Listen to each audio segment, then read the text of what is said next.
Bismillahirrahmanirrahim. Rumi berpesan, lebih baik kita tidak mempertanyakan perkataan seorang wali, sebab dengan bertanya itu artinya kita telah memaksa beliau membuat jawaban-jawaban yang tidak pasti, bahkan sampai pada sebuah kebohongan. Bukan salah walinya, tapi itu semua karena beliau mengukur wadah pendengarnya. Jika wadahnya kuat, maka dia akan menyampaikan jawaban yang sangat hakikat sekalipun. Tapi jika wadahnya lemah, maka dia akan memberikan jawaban yang bukan sebenarnya. Jawaban seorang wali itu tidak pernah salah. Setiap kata-katanya akan selalu nikmat untuk didengar. Karena kehati-hatiannya inilah yang membuat seorang wali sangat dekat dengan Allah Subhanahu wa Ta'ala.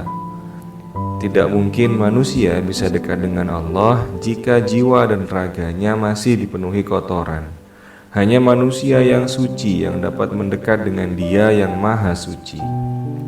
Seorang wali selalu berhati-hati dalam menyantap makanan, karena makanan yang masuk ke dalam tubuh mereka akan masuk pula ke dalam alam raganya, sehingga raga mereka menjadi sesuai dengan apa yang mereka makan.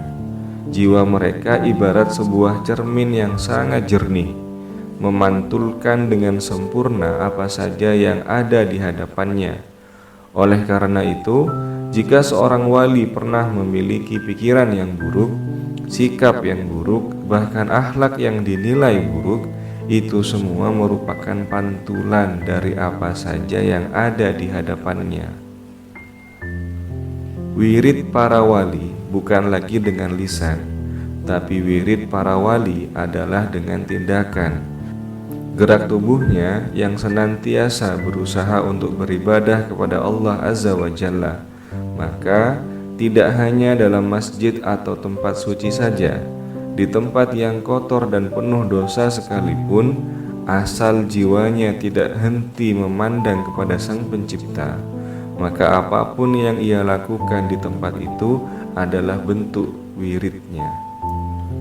Rumi berkata, di hadapan Tuhan ada 100.000 tingkatan. Semakin suci seseorang, tingkatannya akan semakin naik. Sementara jika kesuciannya menurun, ia pun akan turun kembali. Tidak akan memperoleh kesucian setiap manusia tanpa melalui jalan penderitaan. Ibarat pakaian yang kotor, jika ingin ia suci dan bersih, maka dia harus terbentur dengan berbagai macam hal.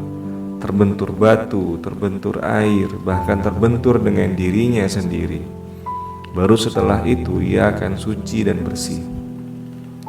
Seperti itulah proses manusia jika ingin memperoleh kesucian di mata Allah Azza wa Jalla.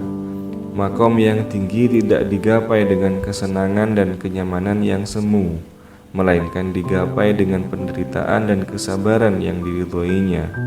Maka Allah memberikan kunci dalam perjalanan ini. Ya ayyatuhan nafsul mutmainnah, irji'i ila rabbiki radiyatan mardiyah, fadkhuli fi ibadi wadkhuli jannati.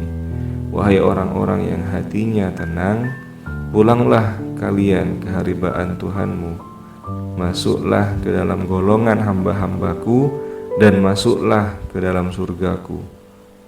Tenangkanlah jiwamu, maka langkah selanjutnya adalah makom tertinggi di hadapan Tuhan.